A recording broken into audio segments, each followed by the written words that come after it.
Bismillahirrahmanirrahim. Assalamualaikum and hello.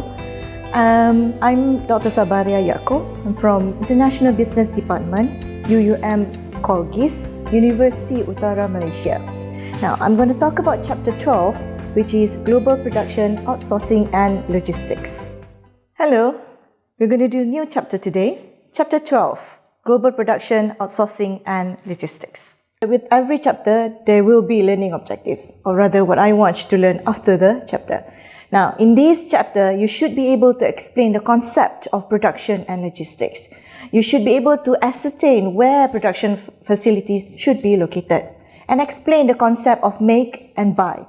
And lastly, to be able to explain how to coordinate a globally dispersed manufacturing facilities and supply chains. Right. Now, in the wake of globalization, companies are increasingly faced with three interrelated issues. First question, where do I produce? Second question, what do I make and what do I buy? Or is there a combination in between? Yeah? And when I have all these manufacturing facilities set up and producing, how do I then coordinate all this globally dispersed manufacturing facility and its subsequent supply chain? However, before we go further, before we delve deeper, I'll explain to you what is the concept of production and logistics. Right? Now, what is production? Very simple. Production is all the activities involved in creating a product. It does not matter what product you create, as long as you create a product and all the activities associated with creating that product, that is production.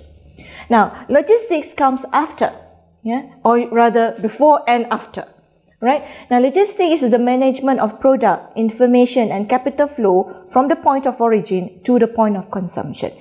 Now, who is the point of origin? Now, it could be several tiers. It could be your supplier. It could be the raw material supplier. That's the point of origin where in creating this product, this is where the raw materials come from. Now, where is the point of consumption? This is your consumer. I'm not going to say customer because in each of the supply chain, everybody can become a customer. But I'm talking about the end consumer who consumes the product. Right? That's the point of consumption. And when you manage everything, the flow of product, capital, everything, information from point of origin to point of consumption, that whole effect is called logistics. Now, first question, where to produce? Now, this is actually a very difficult question to answer, right? It's not easy to just get up one day and say, oh yeah, we'll produce that. You got to take a lot of factors into concern. Because once you set up the production, it will cost you millions of dollars and you don't want it to fail in that country. Then you have to pack up and start somewhere else if you still have the money. If not, that's it for you. So three things you should think about when you want to think of where to produce, the location of your production. First is product factors. Second is the country factors. And third is the technology factors. Right? Now, first, the country factors. Now, there's several elements that you have to think about when you look at the country. First, you look at the political economy. Now, when I say political economy, I mean politics, economy, and also the legal systems. Right? You don't want to go to a country where it's politically unstable. They're at war with other people. You don't want to set up your factory there, right? Right? Then you go to where the culture is most conducive. Now, I'm not saying that the culture must be the same with your culture. Now, sometimes we make money by selling things that the culture needs, right? So, but the culture must be conducive to your product. And what is the factor cost? There's a lot of costs involved. How much is the land? How much is the equipment? How much is the raw material? And when you talk about bringing in the material from other countries, you're importing the raw material, you have to think about the trade barriers. Is the import tax very high? Probably you should not go to that country because you end up paying more than you should pay if you do it in other countries. Right? You also look at the location externalities. Now, you're there. What about your neighboring or your surrounding areas? Is there any support industries to support your factory, for example? All right. Is there any supporting market so that it's easy for you to sell?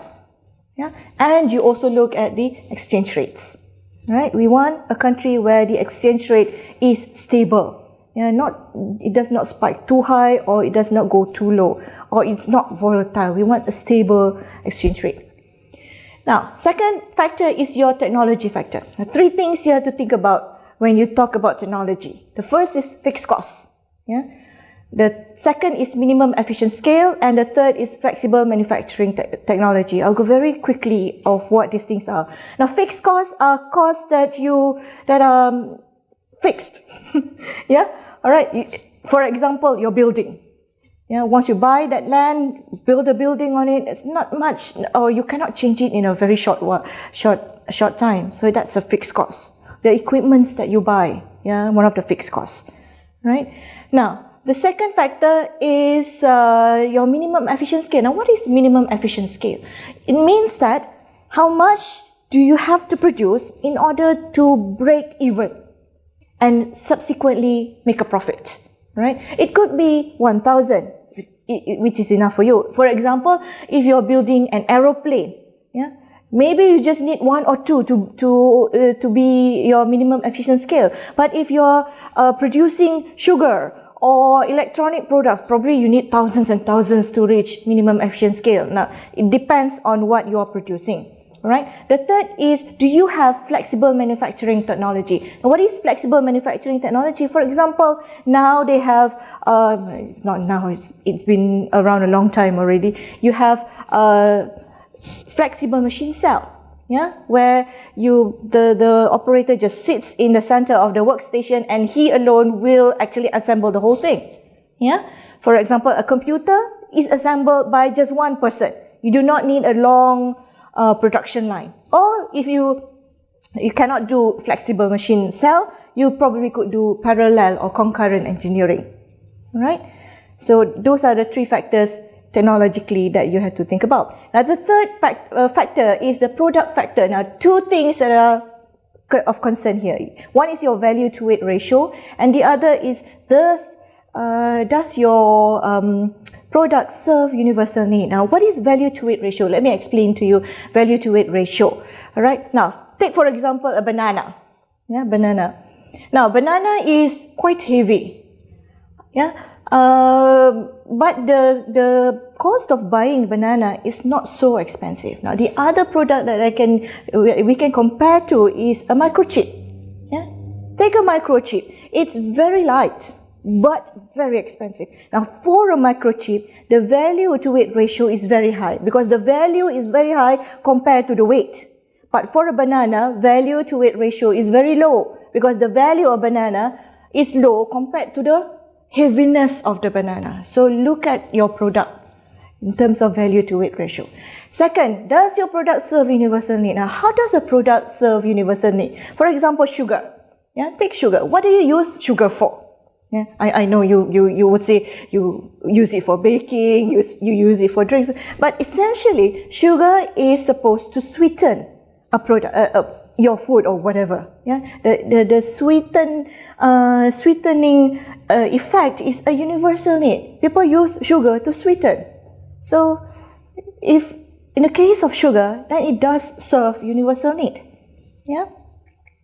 Right. Now, when still in the question of where to produce, the next question is how many? Once I look at the country, I look at the product, I look at the technology factors, now I have to now decide, do I want to produce in just one location, which means I'm concentrating my production or concentrate, or do I want to produce in many countries? That means I'm decentralizing my manufacturing facility. That's another question that I have to answer. Right now, this is not. I can give you a rule of thumb, but this is in no way we can say hard and fast rule. Right? This is just a guideline. Yeah, there are certain factors that you can look at and look whether it's a substantial or a few. Yeah, and you can decide whether it's going to be concentrated or decentralized. Now, I'm not going to read the whole thing. You can refer to the slide later on. All right. Now, take for example one factor, the culture factor. How is the differences in culture? If substantial differences, meaning big difference between your country and that country that you're going to, probably you should just do it in that area, that one country. That means you're concentrating your production facility. But if there's not much culture variance, it's not substantial, very few, negligible, then you can do it all over the world if you want.